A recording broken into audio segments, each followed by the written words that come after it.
Hi, I'm going to discuss the standards of ethical conduct for management accountants. First, let me define a few things. What is ethics? Ethics is concerned with the morals and values of right or wrong in our decisions, behavior, and actions. To follow ethical standards is to follow rules about what is right and behave in ways that support the highest good in all decisions. What is accounting? Accounting has been called the language of business. It is the work of keeping track of all important financial transactions and economic, which means involving money, activities for a business, and reporting this information to a variety of people who then base their decisions on this information. This brings us to why ethics are necessary in accounting. The decisions based on the information provided by accountants can impact all of us in our daily lives in some way or another. It can influence how businesses are run, whether they choose to hire or fire employees, whether it is safe to invest money into a company and or to loan money to a company. Therefore, the information provided can affect the lives of many people and their ability to have a job, to save for the future, to afford their children's education, and afford their own retirement. It can affect the economy, which is the financial system we all operate under, as a whole. It is important that decision makers can trust the source of the information that they are basing these decisions on. Incorrect information can lead to poor decisions, which can lead to financial hardship and sometimes financial ruin. This is why accountants need to stick to standards and rules to make sure their information is truthful and accurate and can be trusted. The following are the principles that accountants must hold themselves to. Number one is honesty. It's being truthful and presenting information in the clearest and most accurate way possible. Next is fairness, is presenting all necessary information without favoritism or bias. Objectivity is being neutral, not letting your personal preferences influence you. And responsibility is being accountable for your actions, knowing that you have provided information that you believe in and can stand by.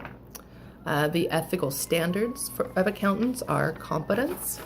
This means that you know what you are doing, what you are talking about, and are keeping yourself educated and informed of any changes in procedure or understanding of information that you are responsible for reporting, that you are following the current laws and rules, that you are providing information that is true, understandable, and can help others make decisions, and also that you tell people if there's anything that may affect the accuracy or objectivity of the information you are responsible for providing.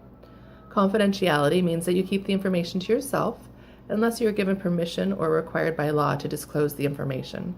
That if you do give out information, that you inform those people who are affected by the fact that you gave out the information, and that you don't use the information for personal gain.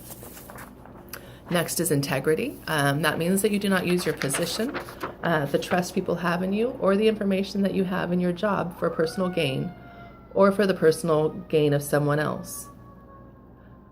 Also, you let people know if you are in a position where it would be difficult for you to be fair and not take a side. Credibility means that you are a person who can be trusted and that you are fair, honest, and straightforward with the information that you provide, and that you follow standards and rules of your profession. An example of the steps to take in resolving a potential ethical conflict are as follows. Let's pretend you're an accountant for a company that sells a product. As an accountant, you would be the one to record the money made from selling the product as profit.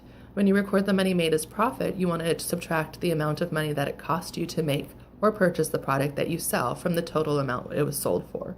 For example, you sell a product for $100, but to make the product it cost you $75. So your total profit would be the $100 that you sold it for minus the $75 that it cost you to make it. So your profit is $25. Let's say somebody in your business asks you to record that as a profit of $100 in order to make it look like the company was making more money than it was. You understand that the reason you're being asked to do this isn't exactly bad. Sometimes people will the companies need to show a profit, or it'll affect the ability to keep jobs or to keep certain locations open. And so if you're showing that you're making a profit, they might be able to not lay people off or close factories and things like that. However, you know that this is not honest, fair, or responsible to be inaccurate with the profit information, and that following the request would put you in violation of standards of integrity and credibility. How do you handle this? First, you would go to your immediate supervisor and tell them about the problem. If your supervisor is the problem, you would talk to their supervisor. If you have to talk to somebody above them, let them know that you are going to bring the problem to a higher level until it is resolved. If you are confused about the ethical issue or don't feel satisfied with the way it's being handled, or have confusion whether it is an ethical issue at all, you can talk to a counselor or someone not directly involved who may have more understanding and can offer you advice on how to handle the situation. If you find that you could get into trouble if you don't handle things a certain way, and you need to be very careful on how you handle the situation regarding the legality of the situation, what you're obligated to disclose or not disclose, meet with an attorney and find out what you're legally required to do. Don't be surprised if you experience ethical dilemmas in your life, because you will. It is important to have a standard and a guideline on expected behavior to turn to in those situations. That is why ethical standards are important. Thank you.